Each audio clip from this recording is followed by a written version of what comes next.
Students, हम बात करेंगे एक डेरिवेटिव ऑफ पैरामेट्रिक फंक्शन के ऊपर, या इसको हम पैरामेट्रिक इक्वेशन भी कह सकते हैं। ठीक है, ये क्या होते हैं? देखिए, इसके ऊपर डिटेल से लेक्चर मौजूद है। अगर आप सर्च करेंगे पैरामेट्रिक फंक्शन तो आपको लेक्चर मिल जाएगा। उसके अंदर मैंने बहुत डिटेल से बताया। ठीक है, और ये भी बताया होता है उसके अंदर के इसकी जो हम पैरामेट्रिक जो फंक्शन होंगे या पैरामेट्रिक जो इक्वेशन जो होंगे उसको हम ज़्यादातर यूज़ करेंगे कॉनिक सेक्शन में, जो कि हम आगे पढ़ेंगे। उसमें आपको बिल्कुल ही क्लियर हो जाएगा ये। ठीक है, तो बस मैं आपको एक नो हाउ करवा देता हूँ, ये इसका ओवरव्यू क्या है दे देता हूँ मैं। ठीक है, ताकि आपको क्लियर हो जाए। देखिए, हमारे पास पैरामेट्रिक फंक्शन क्या होता है कि हमारे पास x और y दो वेरिएबल होते हैं। ठीक है, ठीक है, ये क्या होता है? हमारे पास दो वेरिएबल होते हैं x और y। तो हमारे पास जो फंक्शन होता है वो कोई भी क्या होता है? f of x। ठीक है, और y हमारे पास क्या आ जाता है? y डिपेंड करता है इस डोमेन के ऊपर जो कि हमारे पास x है। यानी हम कह सकते हैं कि y is a function of x, यानी y जो है वो x का फंक्शन है। और ये हमारे पास क्या इंडिपेंडेंट है, यानी खुद मुख्तियार है। इसके हम कोई भी वैल्यू डाल सकते हैं, हमारे ऊपर कोई वो नहीं है। और ये y जो है वो टोटली डिपेंड करता है इस x के ऊपर। ठीक है, तो ये एक हमारे पास क्या था? एक फंक्शन था, सिंपल। ठीक है, अब इसके अंदर मैं एक कोई थर्ड वेरिएबल लेके आ जाऊँ। ये क्या है? वेरिएबल है। ज़रूरी नहीं है ये t ही हो, कोई भी थर्ड वेरिएबल हो सकता है, कोई भी आप नाम रख सकते हो। ठीक है, थीटा बीटा कुछ भी रख सकते हो, या इससे फर्क नहीं पड़ता। ठीक है, तो ये हमारे पास होता है। अब मिसाल के तौर पे अब देखिए इसका किस तरह से काम होता है, मैं आपको बताऊं। देखिए, जैसे एक ट्राइंगल ले लूं मैं कुछ इस तरह से, राइट एंगल ट्राइंगल। सही है, ये एक मैं ट्राइंगल ले लेता हूँ। मेरे पास क्या है? ये एंगल थीटा है। लेट सपोज मेरे पास ये एंगल थीटा बन रहा है। ठीक है, और इस साइड को मैं कह लेता हूँ ये मेरे पास y है। ठीक है, और ये मेरे पास क्या एक्स डिस्टेंस है। अगर रेक्टेंगुलर कोऑर्डिनेट सिस्टम बनाऊँ इधर, ठीक है, तो हमारे पास एक्स डिस्टेंस कवर किया इसने और y की जानिब ऊपर। ठीक है, और ये क्या होगी? हाइपोटेन्यूज। इसको मैं a कह लेता हूँ, a कह लो, जो आपका दिल करे। ठीक है, अब अगर मैं साइन फंक्शन लगाऊं तो साइन फंक्शन मेरे पास क्या कहता है? Sine theta is equal to, sine theta is equal to क्या आ जाएगा हमारे पास? परपेंडिकुलर है ये, यानी इसके सामने वाली साइड परपेंडिकुलर और ये हाइपोटेन्यूज। तो मेरे पास क्या आ जाएगा? y over a। और अगर मैं कोस फंक्शन लगाऊं तो मेरे पास क्या आ जाएगा? Cos theta is equal to x over a। अगर मैं इसके अंदर x और y सेपरेट करूं तो मेरे पास क्या हो जाएंगी वैल्यूज? मेरे पास हो जाएंगी, मैं यहाँ लिख लेता हूँ। ठीक है, मेरे पास हो जाएगी साइन थीटा और a इधर आ जाएगा, और मेरे पास क्या हो जाएगा? y is equal to y. ठीक है, मेरे पास क्या हो जाएगा? a cos theta is equal to x। अब देखिए मेरे पास x और y दोनों डिपेंड कर रहे हैं इस डोमेन के ऊपर। ठीक है, तो हमारे पास एक ये थर्ड वेरिएबल आ गया है जो कि दोनों के दोनों डिपेंड कर रहे हैं। यानी हमारे पास ये f ऑफ x फंक्शन है, तो हमारे पास क्या है? f of x is equal to, sorry, f of y is equal to f of x नहीं होगा, f ऑफ थीटा होगा। ठीक है, और दूसरा फंक्शन क्या होगा? x हमारे पास जो डोमेन आता था एज ए इंडिपेंडेंट, अब वो भी डिपेंड कर रहा है किसके ऊपर? थीटा के ऊपर। तो अब हमारे पास y भी थीटा का फंक्शन बन गया और x भी थीटा का फंक्शन बन गया। अभी ये दोनों के दोनों एक थर्ड वेरिएबल जो कि हमारे पास थीटा है उसके ऊपर डिपेंड कर रहा है।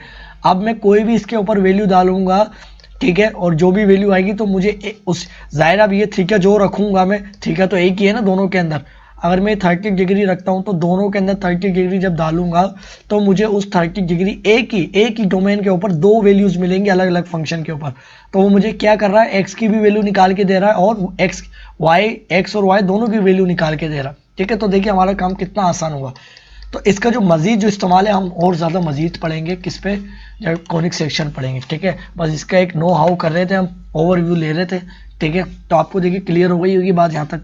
इसका आप जो कंसेप्ट लेक्चर है उसमें भी आप देखिए। ठीक है, अब इसका जो डेरिवेटिव है वो हम किस तरह से निकालेंगे? तो हमारे पास अगर मैं फंक्शन की बात करूं तो हमारे पास क्या होता है? एफ ऑफ एक्स होता है। तो मैं इधर लिखता हूँ एफ ऑफ टी। ठीक है, थर्ड वेरिएबल जो कि अभी मैंने थीटा लिखा था मैं टी लिखता हूँ। ये मेरे पास क्या हो जाएगा? एक वाई के बराबर हो जाएगा, और मेरे पास क्या हो जाएगा? X is equal to f of t. देखिए अब मेरे पास जो स्लोप जो होती है, यानी जो डेरिवेटिव होता है वो delta y over delta x. यानी मैं डेल्टा वाई को, स्मॉल चेंज जो होता है डेल्टा वाई, इसको डिफरेंशिएट कर रहा हूँ और डिफरेंशिएट करता हूँ विद रिस्पेक्ट टू एक्स। ठीक है, तो इधर तो ऐसा कोई सीन नहीं हो रहा। अब मैं किस तरह से करूँ? तो देखिए, ये तो देखिए हमारे पास क्या है? वाई ही है। तो ये तो हमारे पास क्या हो जाएगा? यानी अगर मैं सिंपल फंक्शन लिखूं एफ ऑफ एक्स, देखिए अगर मैं सिंपल फंक्शन लिखूं y इज इक्वल टू, अभी ये वाला जो y ये वाला नहीं है, सही नहीं है, कोई अलग ही y लिख रहा हूँ मैं, सही है। ये हमारे पास क्या है, simple function f of x, ठीक है।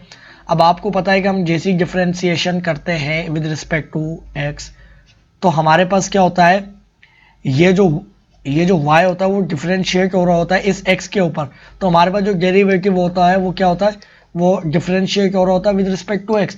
अब हमारे पास इधर क्या डेरिवेटिव होगा, तो अब इधर हम देख रहे हैं कि हमारे पास जो डेल्टा y है या dy जिसको मैं कह लूँ, तो dy जो है वो डिफरेंशिएट हो रहा है विद रिस्पेक्ट टू t, है ना, ऐसा ही हो रहा है ना, ये x के ऊपर डिफरेंशिएट होता है ना, ये देखिए x हो रहा है, तो अब ये डिफरेंशिएट हो रहा है विद रिस्पेक्ट टू t, और हमारे पास जो डेरिवेटिव होता है वो क्या होता है, सिर्फ हमारे पास delta y over delta x, या इसको dy बाय dx भी बोलते हैं।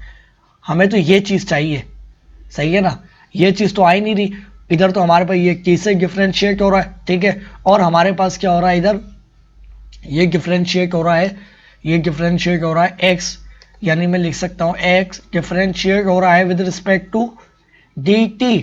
अब क्या करें, अगर मैं क्या कर लेता हूँ, अगर मैं dy डिफरेंशिएट बाय t, ठीक है, इसको मैं डिवाइड, ये जो चीज़ है इसको मैं डिवाइड करवा लेता हूँ इससे, किससे, dx से, ठीक है, मैं क्या करवा लेता हूँ, dx से डिवाइड करवा लेता हूँ, यानी अगर मैं यहाँ पर लिखना चाहूँ, ये इस तरह से मैं बोल रहा हूँ, dx जो है ना इससे डिवाइड करवा लेता हूँ, ठीक है, इस तरह से, तो यहाँ लिख रहा हूँ मैं, तो मैं क्या करवा लेता हूँ, ये मैंने ये किया और मैंने ये सॉरी dt, ये क्या है dt, ठीक है। अब मेरे पास क्या होगा, रेसिप्रोकल करते हैं अगर, तो मेरे पास क्या हो जाएगा, dy by dt is equal to, sorry equal to नहीं, मल्टीप्लाई का साइन आ जाएगा, और हमारे पास क्या हो जाएगा, dt ऊपर चले जाएगा, और हमारे पास जो dx है वो नीचे आ जाएगा, सही है ना।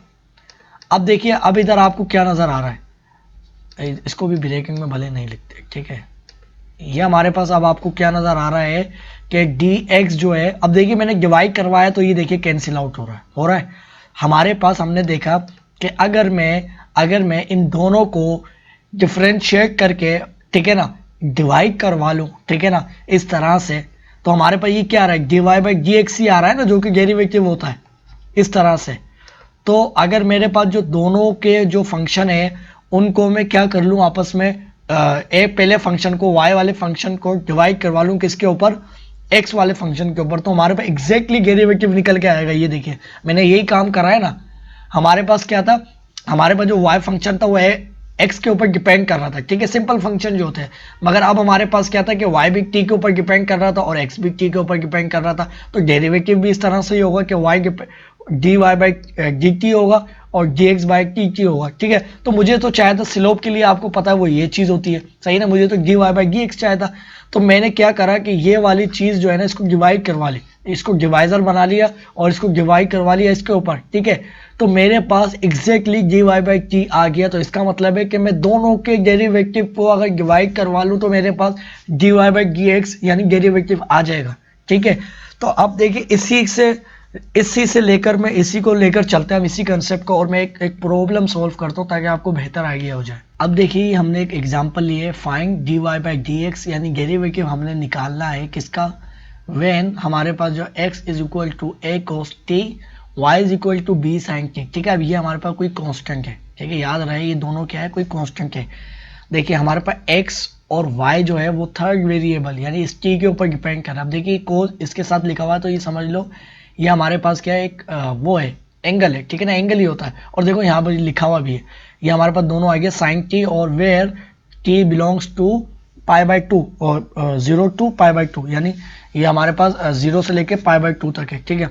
अच्छा अब हमारे पास देखिए ये तो हमें पता चल गया एंगल है, देखिए थर्ड वेरिएबल के ऊपर डिपेंड कर रहे हैं। क्या मतलब है, देखिए मैंने अभी बताया कि हमारे पास जो एफ ऑफ एक्स फंक्शन होता है इज इक्वल टू वाई होता है, तो हमारे पास डेरिवेटिव क्या होता है वो इसके ऊपर डिपेंड कर रहा होता है, यानी हम डी वाई यानी y को डिफरेंशिएट कर रहे होते हैं विद रिस्पेक्ट टू x, जो कि डोमेन होती है, यही होती है ना ऐसा हमारे पास डोमेन। अब इधर नहीं हो रहा है, डोमेन t आ रही है। अब हमारे पास इधर क्या हो रहा है, इधर हमारे पास क्या हो रहा है, देखिए पहले तो डेरिवेटिव जो हमने क्या कहा है कि हमारे पास क्या होता है dy बाई dx होता है, मुझे तो ये चीज़ चाहिए, ये होती है एक्चुअली हमारे पास स्लोप, ठीक है। अब इसके लिए क्या करूंगा, इधर क्या हो रहा है, इधर हमारे पास क्या हो रहा है, डी वाई डिफरेंशिएट हो रहा है with respect to d t हो रहा है इधर, तो हाँ ना, ये देखो टी हो रहा है, अगर चेन रूल से भी अगर आप देखो, सही है ना, तो हमारे पास डी टी हो रहा है भाई, ठीक है। और दूसरा हमारे पास क्या हो रहा है, एक्स जो डिफरेंशिएट हो रहा है, यानी डी एक्स वो डिफरेंशिएट हो रहा है with respect to d x, नहीं टी जो, क्योंकि डोमेन में आ रहा है, तो ये हमारे पास क्या आ गया, डी टी आ गया। अब क्या करें, अब इसको हम सोल्व करेंगे।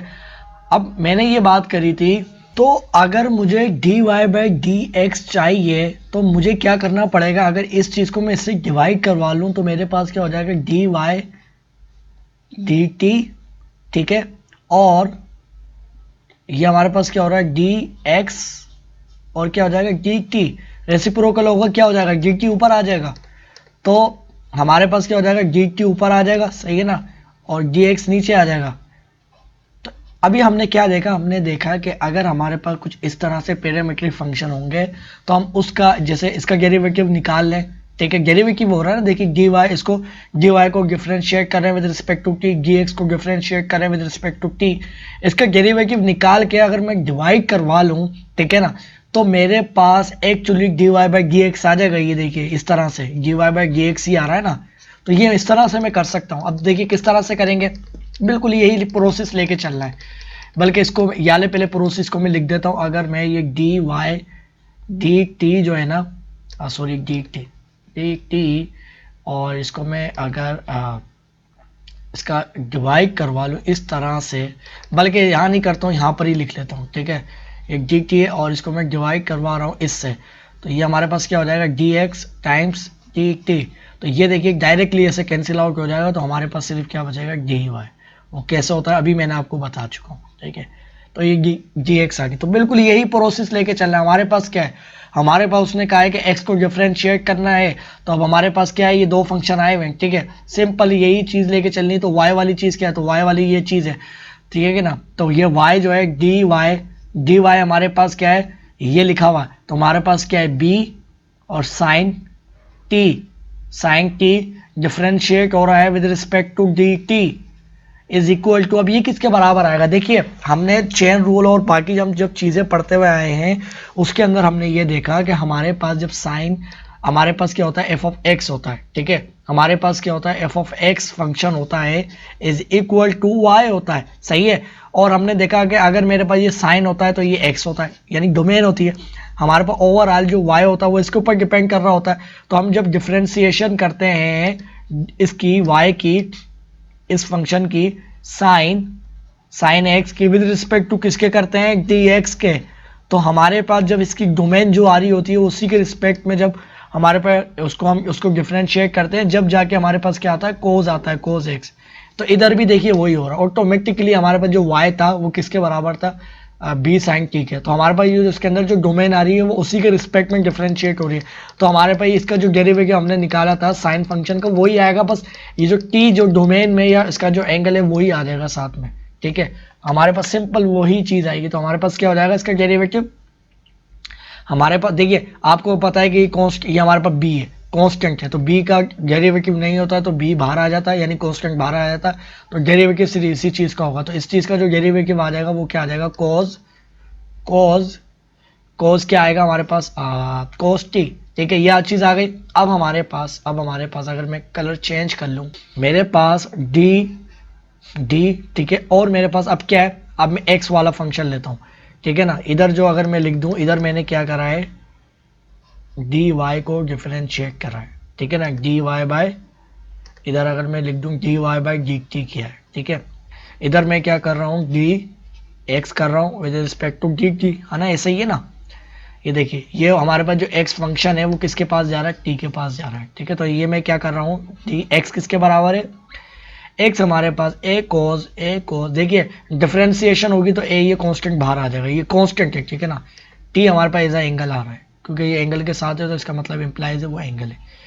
इसको डिफरेंशिएट करेंगे, देखिए टी, सॉरी एक्स नहीं, हमारे पास जो टी है वो क्या था, ये मैंने जो बताया था, ये हमारे पास जो एक्स है, एक्स जो है वो डिफरेंशिएट हो रहा है किसके रिस्पेक्ट में, टी के रिस्पेक्ट में।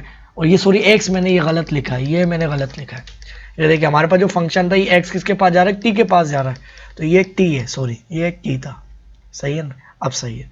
तो अब हमारे पास क्या हो रहा है, फंक्शन कौन सा हमारे पास क्या आ जाएगा, ए, बल्कि यहाँ लिखता हूँ डेल्टा टी एक्स, सही है ना। और ये क्या हो जाएगा, ए कॉस टी। अब देखिए ये डिफरेंशिएट हो रहा है विद रिस्पेक्ट टू टी। देखिए फिर मैंने गलत लिख दिया, भूल गया मैं, ठीक है ना, मैं भूल जाता हूँ। ये टीसी के रिस्पेक्ट में हो रहा है, तो हमारे पास देखिए जो डोमेन में है उसी के रिस्पेक्ट में वो डिफरेंशिएट हो रहा है। तो हमारे पास ये कोस का जो डेरिवेटिव होता है वो हमारे पास क्या होता है, माइनस साइन होता है। तो हमारे पास ए का तो डेरिवेटिव आएगा ही नहीं क्योंकि ये कांस्टेंट है, तो ए बाहर आ जाएगा माइनस साइन के साथ, सही ना। और हमारे पास ये साइन टी आ जाएगा, ठीक है, और ये माइनस साइन आएगा, सही, ऐसा इसका डेरिवेटिव आएगा। तो मुझे क्या चाहिए, मुझे तो भाई dy बाई डी एक्स चाहिए। वो क्या करेंगे, तो हमने ये देखा था कि हम जब दोनों को डिवाइड करवाते हैं तो हमारे पास दोनों के डेरिवेटिव आपस में डिवाइड करवाते तो हमारे पास dy बाई डी एक्स आ जाएगा, सिंपल, ठीक है। अब मैं क्या करूँ, इन दोनों को डिवाइड करवा लूँ, ठीक है ना, इन दोनों चीज़ों को मैं डिवाइड करवा लूँ, ठीक है। यानी हमारे पास जो है ना, हमारे पास क्या होगा, डेरिवेटिव निकाल के उसको डिवाइड करवा लूँ, ये पहले इससे फ़र्क नहीं पड़ता, ठीक है। तो हमारे पास क्या हो रहा है, ये हमारे पास इसका जो डेरिवेटिव निकला है बी वाई का, अगर मैं बी वाई का जो डेरिवेटिव है वो हमारे पास क्या है, यानी कोस टी, इसको डिवाइड करवा रहे हैं किसके साथ, माइनस साइन इधर लिख लेता हूँ, ए और साइन टी के साथ, ऐसा ही है। तो देखिए हमारे पास क्या हो जाएगा, अगर मैं यहाँ पर दिखाऊँ आपको, माइनस बी ओवर ए, ठीक है। ये क्या हो जाएगा हमारे पास, सिर्फ ये चीज़ देखो, एंगल सेम है, टी है, इसका भी एक टी है, तो कोस ओवर, यानी अब आप उलट है, यानी कोट है, कोटेंजन। तो हमारे पास सिंपल क्या आ जाएगा, कोटेंजन टी, सही ना। हमारे पास क्या आ जाएगा, कोटेंजन टी आ जाएगा, ठीक है। तो ये था इसका डेरिवेटिव जो कि हमने पैरामेट्रिक फंक्शन का डेरिवेटिव फाइंड आउट किया, ठीक है। तो आपको देखिए बात बिल्कुल क्लियर हो गई होगी, ठीक है। अब नेक्स्ट लेक्चर के अंदर इसकी एक और एग्जांपल देखते हैं ताकि आपको बेहतर आइडिया हो जाए।